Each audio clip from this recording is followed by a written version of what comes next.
Hello दोस्तों, नमस्ते, प्रणाम, जय श्री राम, राधे राधे। आप लोग कैसे हैं दोस्तों? उम्मीद है आप लोग बहुत अच्छे होंगे। आप सभी का स्वागत है यूट्यूब चैनल पे। तो दोस्तों यूट्यूब चैनल पे जाएगा सोहर गीत अवधि, आप लोग सुनिएगा दोस्तों और अच्छा कमेंट करिएगा, मनोबल बढ़ाइएगा, मनोबल तोड़ने का काम मत करिएगा दोस्तों। आप लोग बताइए कैसा लग रहा है। तो आप लोग सुनिए सोहर गीत।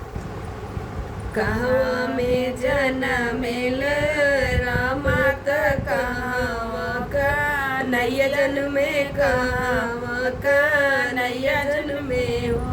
अरे कहवा में जन्मे हनुमान तीनम घर सोहर तीनम घर सोहर हो। अवध में जनमेले राम त मथुरा कन्हैया जन्मे मथुरा कन्हैया जन्मे हो।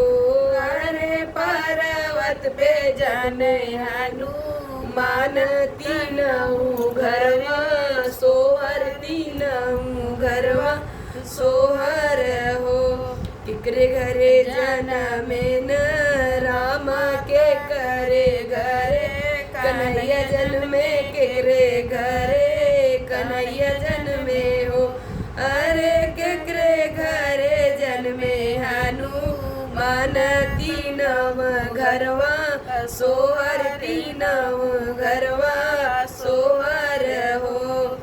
कौशल्या घरे जन्मे न राम देवकी जे कन्हैया देवकी के कन्हैया जन्मे हो।